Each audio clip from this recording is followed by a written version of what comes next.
Hello guys, welcome back to Pranay Gangan classes. मैं हूं आपका दोस्त प्रणय और आज हम कंटिंजेंट असेट और contingent liability account CA foundation unit 4 का जो पार्ट 1 है हमने पिछली वीडियो में कंप्लीट कर लिया था। हम ये पार्ट 2 आज कंप्लीट कर देंगे। इसी के साथ ये यूनिट को हम tata bye bye see you करने वाले हैं। तो दोस्तों, इसके पिछले वीडियो में कंटिंजेंट असेट और कंटिंजेंट लायबिलिटी को वेरी डिटेल में हमने पढ़ा विथ मेरे एग्जांपल्स के साथ। और आज हम आईसीआई का जो एग्जांपल्स है वो भी हम कंप्लीट कर लेंगे। तो दोस्तों, मुझे थोड़ी आवाज में तकलीफ है तो ये वीडियो थोड़ा खरखर रहेगा, तो प्लीज बियर इट विथ। तो स्टार्ट करते हैं डिस्टिंक्शन बिटवीन कंटिंजेंट लायबिलिटीज और लायबिलिटीज। मतलब अभी तक हमने कंटिंजेंट लायबिलिटी और कंटिंजेंट एसेट को बहुत डिटेल में पढ़ा। अभी हम कंटिंजेंट लायबिलिटी को नॉर्मल लायबिलिटी से कंपेयर करेंगे। Distinction between a liability and a contingent liability is generally based on the judgement of a management. मतलब मैनेजमेंट का जजमेंट है कि भाई ये जो लायबिलिटी है इसको मैं अभी की लायबिलिटी मानूं या कंटिंजेंट लायबिलिटी मानूं। मतलब इसको बैलेंस शीट में एज ए लायबिलिटी डिस्क्लोज करूं या bye way of notes disclose करूं। दोस्तों, मैं एग्जांपल देना चाहूंगा कि अगर कंपनी पे एक केस ठुक गया, कंपनी को मालूम है भाई इसका रिजल्ट तो एक दो हफ्ते में आ ही जाएगा, तो वो कंपनी क्या करेंगी, वो लाइबिलिटी को लाइबिलिटी के नाम से अपने बैलेंस शीट में बताएंगी। और वही कंपनी को लग रहा है भाई ये केस तो एक दो साल तो मिनिमम लगेंगे, तो उसको क्या करेंगे, वो कंटिंजेंट लाइबिलिटी में डाल देंगे। तो वो कंपनी के मैनेजमेंट के ऊपर बेस्ड है कि भाई वो उनका जजमेंट क्या होता है। A liability is defined as a present financial obligation of an enterprise which arises from past events। दोस्तों, सादी सी भाषा में बोलूं तो अगर कहीं अपन कोई चीज किसी की यूज कर रहे हैं, जैसे एग्जांपल अगर अपन नाश्ता करने सुबह कचौरी खाने जा रहे हैं, तो वो पास्ट इवेंट क्या हो गया, मैं कचौरी खाया इसलिए पैसे दूंगा ना। मैं कोई भी इंसान को अपन ऐसे ही पैसे दे देंगे क्या? अपनी लायबिलिटी कब आएंगी? या तो हम उनसे पहले कभी पैसे लिए होंगे, या हमने कोई उनकी चीज इस्तेमाल की होंगी, यूज की होंगी, उनके गुड्स एंड सर्विसेज यूज किए होंगे, तो ये अपने ऊपर एक लायबिलिटी आएंगी। तो दोस्तों, वो पास्ट लायबिलिटी को मतलब पास्ट इवेंट्स को नजर रखते हुए अपने जो फाइनेंशियल ऑब्लिगेशन है उनके ऊपर, तो उसको बोलते हैं liability. Okay, settlement of a liability, सीधी सी बात है, the settlement of a liability results in an outflow from the enterprises of resources embodying economic benefits. इसका मतलब क्या है, अगर हम जैसे मैं नाश्ता करने गया, मैंने उधर दो प्लेट कचौरी खा ली, सॉरी एक प्लेट कचौरी खा ली। अब एक प्लेट कचौरी खा ली तो मैं उसको पैसे दूंगा। अब उसके मेरे ऊपर एक लाइबिलिटी आ गई कि मेरे को दो एक प्लेट कचौरी की उनको पैसे देने की। अब जब मैं उनको पैसे दूंगा तो मेरे जो इकोनॉमिक बेनिफिट्स है वो तो कम हो जाएंगे ना। There will be an outflow of from the enterprises of resources. मतलब मेरे जेब में से पैसे जाएंगे, वो आउटफ्लो हो गया, तो मेरे इकोनॉमिक बेनिफिट्स कम कर देगा। तो लाइबिलिटी सेटल करने के लिए इकोनॉमिक बेनिफिट्स कम होते हैं, यही बता रहा है। On the other and, in case of the contingent liability, अब अपने को ये अपन ने पिछले इसमें पढ़ा था, यहाँ पर दो आते हैं। एक तो कितने पैसे जाने वाले हैं वो नहीं मालूम, that is it is not probable और द अमाउंट एक्सपेक्टेड टू पे। मतलब यहाँ पर अमाउंट कितना पे करना है कि वो प्रोबेबल नहीं है। और दूसरी चीज क्या है कि हम जो पे कर रहे हैं उससे वो पूरी फाइनेंशियल ऑब्लिगेशन खत्म हो जा रही है क्या, नहीं हो रही है। मतलब यहाँ पर देखो, in the case of contingent liability either outflow of resources to be settle the obligation is not probable, or the amount expected to be paid to settle the liability cannot be measured with sufficient reliability। यहाँ पर दोस्तों, पिछले video में मैंने मेरे दोस्त कार्तिक का example लिया था। उसने बोला था भाई मैं 15 बार से तेरे को खिला, अब तो देख मैं कितना खाऊंगा। तो ये कितना खाऊंगा इस मेरे पास कोई सफिशिएंट मतलब ये नहीं है कि कितना प्रोबेबल अमाउंट मुझे लगने वाला है। और दूसरी चीज उसने ये बोली थी कि दूसरी चीज ये कि अब वो 15 बार से खिला रहा है, तो मेरा एक बार में मेरी पूरी जो 15 बार की लाइबिलिटी है वो एक बार में तो सेटल नहीं हो जाएंगी, तो उसे मैं लाइबिलिटी नहीं मानूंगा। तो ये हो गया कंटिजेंट लाइबिलिटी। अब इसके एग्जांपल्स दोस्तों, आईसीआई के एग्जांपल्स देखते हैं अपन। Examples of contingent liability are claim against the enterprises not acknowledge as debts. मतलब कोई क्लेम चल रहा है, उसको अपन ने अभी तक डेट नहीं माना है, कि मतलब भाई अपने अपने तरफ से पैसे नहीं जा रहे हैं लेकिन जा तो सकते हैं। तो ये कंटिजेंट लाइबिलिटी की तो जा तो सकते हैं। Next, guarantees given in respect of third parties. मतलब अपन ने कोई थर्ड पार्टी के नाम के ऊपर अपनी गारंटी दे दी, चल ठीक है भाई मैं तेरे ऊपर गारंटी लेता। तो अगर वो थर्ड पार्टी डिफॉल्ट करता है, तो मतलब there is a future uncertain event that the third party will default, then only our contingent liability will arise. Next, liability in result respect of bills discounted and statutory liabilities under dispute। मतलब अगर अपन bills discount का chapter अपन आगे पढ़ेंगे, वहां पर अगर कोई अपन bills discount कर रहे हैं और वो अगर डिस्प्यूट में जा रहा है, तो अगर वो अपने फेवर में आए तो ठीक, अगर अपने फेवर में नहीं आए तो अपने लिए तो कंटिजेंट लायबिलिटी हो जाएंगी ना। तो वही एग्जांपल है कंटिजेंट लायबिलिटी। हाँ, तो in addition to present obligation that are recognized as liability in the balance sheets, enterprises are required to disclose contingent liability in their balance sheet by way of notes। दोस्तों यहाँ पर सीधी सी बात है, अगर भाई अपना कंपलसरी कोई लाइबिलिटी है तो अपन बैलेंस शीट के इसमें अपन बता देंगे भाई ये लाइबिलिटी है। अगर कंटिजेंट लाइबिलिटी है, मतलब अगर कोई नॉर्मल लाइबिलिटी है तो अपन बैलेंस शीट में बता देंगे। अगर कोई कंटिजेंट लाइबिलिटी है मतलब future uncertain event depends on the third party, तो वो उसको अपन अभी से कैसे खर्चा या प्रॉफिट बता सकेंगे दोस्तों। तो इसमें अपन क्या करेंगे, बाय वे ऑफ नोट्स, ये क्या करेंगे, bye way of notes disclose करके रखेंगे कि भाई ये कंटिजेंट लाइबिलिटी भी आ सकती है अपने आंक पे। तो वही है, या फिर एमसीक्यू में पूछ सकता है कि ये बाय वे ऑफ नोट्स कौन सी लाइबिलिटी को डिस्क्लोज करते हैं, लाइबिलिटी या कंटिजेंट लाइबिलिटी। नेक्स्ट दोस्तों, distinction between contingent liability and provision. दोस्तों यहाँ पर मैं पहले एक थोड़ी समरी देना चाहूंगा, थोड़ी ब्रीफ कहानी देना चाहूंगा, वो कहानी के माध्यम से अपन पढ़ेंगे। दोस्तों यहाँ पर क्या होता है, मैं पुणे जा रहा हूँ पढ़ने को, तो मेरी मम्मी क्या करती है, पहले 5,000 रुपए देख तेरे को पेट्रोल के लग जाएंगे, 1,000 1,200 रुपए, फिर तेरे को बीच में खाना खाने के 500 1,000 रुपए, 2,000 हो गए, और फिर हॉस्टल जाके तो ये 3,000 रुपए और दे देना। तो मोटा मोटी मम्मी मुझे क्या करती है, 5,000 रुपए देती है, और क्या बोलती है, ये ले 1,000 साइड बाजू में और रख, अड़ी अड़चन में कभी काम आए तो ये 1,000 भी यूज कर लेना। तो वो जो अड़ी अड़चन वाला है वो एक साइड हो गया, और जो 5,000 है वो एक साइड हो गया।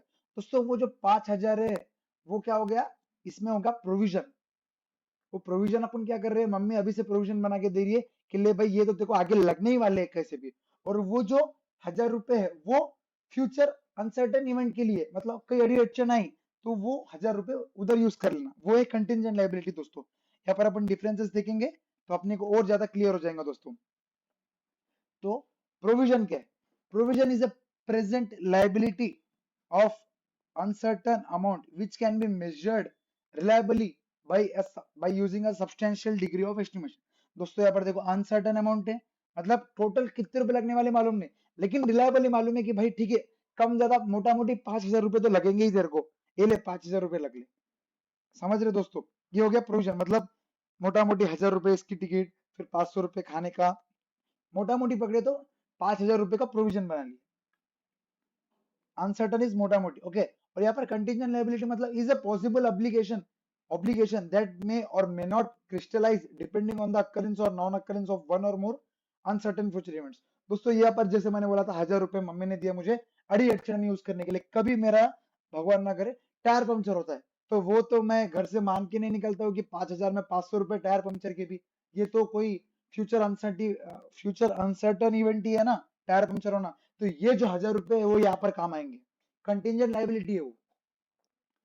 नेक्स्ट दोस्तों, provision meets the recognization criteria. Recognization criteria मतलब दोस्तों यहाँ पर जो प्रोविजन है, जो 5,000 रुपए है, तो अपन उसको रिकॉग्नाइज कर सकते हैं कि भाई हाँ भाई ये 1,200 रुपए ऐसा, 500 रुपए ऐसा, और 3,000 रुपए ऐसा। और वही अभी मतलब स्टार्टिंग में 5,000 रुपए जब देते समय और 1,000 रुपए जब देते समय हमें ये थोड़ी बोलेंगे ले भाई 500 रुपए टायर पंक्चर हुए तो ही खर्च करना, नहीं तो खर्च मत करना, 500 रुपए ऐसा।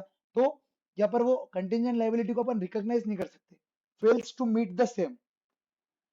नेक्स्ट दोस्तों, यहाँ पर थर्ड पॉइंट, पहले अपन कंटिजेंट लायबिलिटी को पढ़ते हैं। कंटिजेंट लायबिलिटी क्या बोलते हैं दोस्तों, अपन ने ये 40 बार शायद पढ़ लिया होगा कि भाई अगर प्रोबेबल नहीं है कि कितना अमाउंट खर्चा होने वाला है, और दूसरा कि ये लायबिलिटी, ये एक बार खर्चा करने से अपनी पूरी फाइनेंशियल ऑब्लिगेशन सेटल हो जाएंगी, तो ये टाइम पे कंटिजेंट लायबिलिटी समझते हैं दोस्तों। यहाँ पर देखो, includes present obligation that do not meet the recognition criteria because either it is not probable that the settlement of those obligations will require outflow of economic benefits, or the amount cannot be reliably estimated।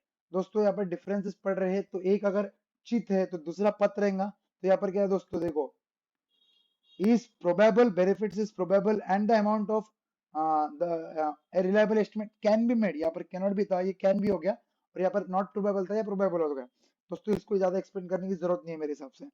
Next fourth point, if the management estimates that it is probable that the settlement of an obligation will result in outflow of economic benefits it recognises a provision in the balance sheet. मतलब अगर management को लग रहा है भैया ये case चल रहा है अपना, इसमें तो अपने पक्के से पैसे तो जाने वाले हैं, मतलब ऐसा लग रहा है, प्रोबेबल लग रहा है कि भाई जाने वाले हैं, तो अपन क्या करेंगे, इसको प्रोविजन में डाल देंगे।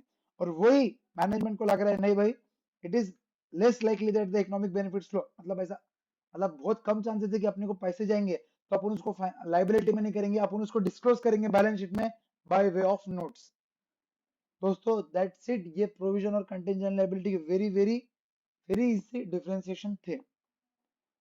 अब अपन लेते हैं, let's take an example to understand between the provisions and contingent liability.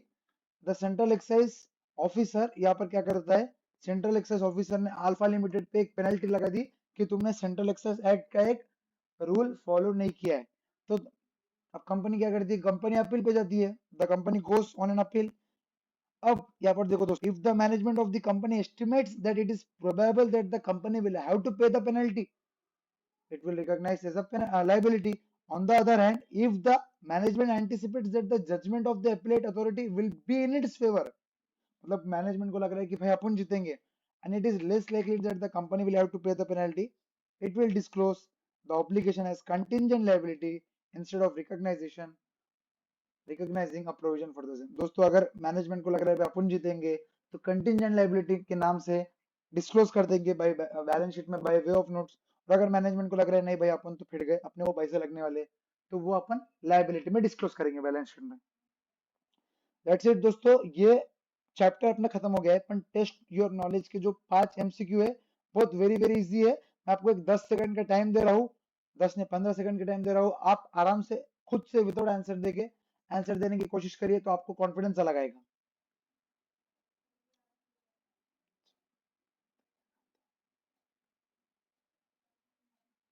आप लोग दीजिए, ये वीडियो पे मत देखिए, अभी 15 सेकंड आपके पास टाइम है।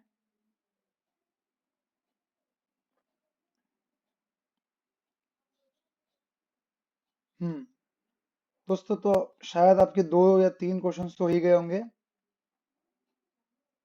जल्दी जल्दी कर लो।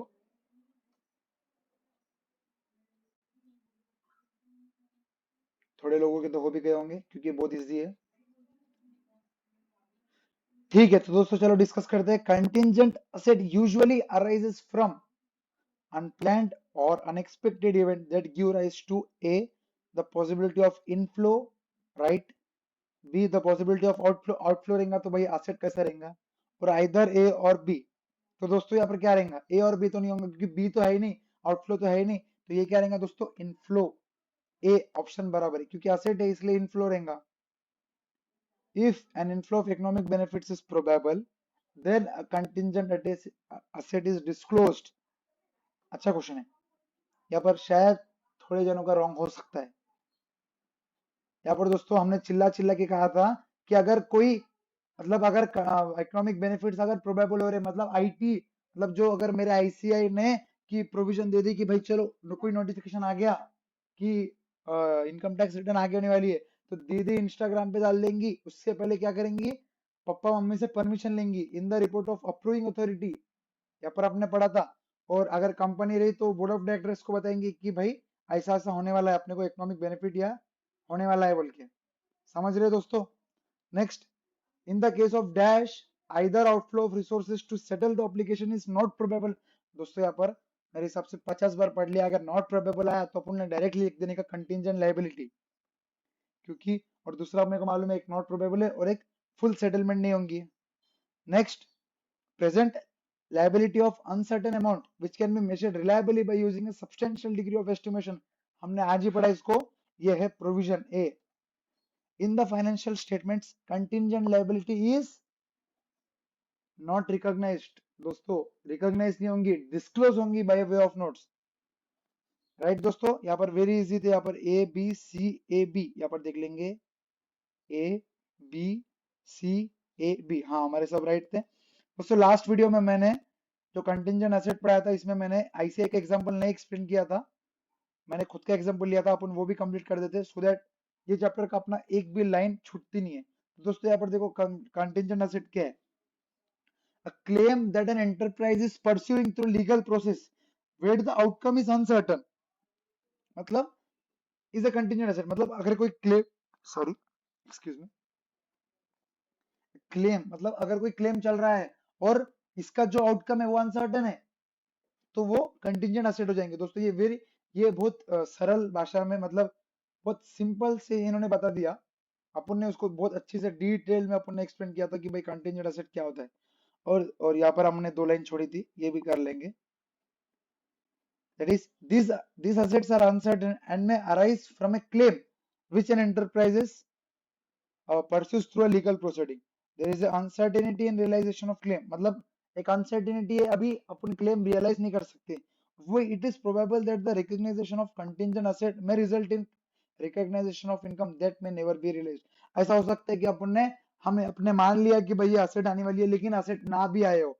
however, लेकिन ऐसा हो गया, लेकिन however when the realisation of income is virtually certain, मतलब अगर कोई नोटिफिकेशन भी आ गया चल भाई एक्सटेंड होने वाले है, ऑन पेपर नहीं आया, अगर नोटिफिकेशन भी आ गया तो अपन उसको, दीदी ने उसको क्या किया था, कंटिंजेंट असेट से असेट में मान लिया था, तो वो that is no longer remains as contingent asset.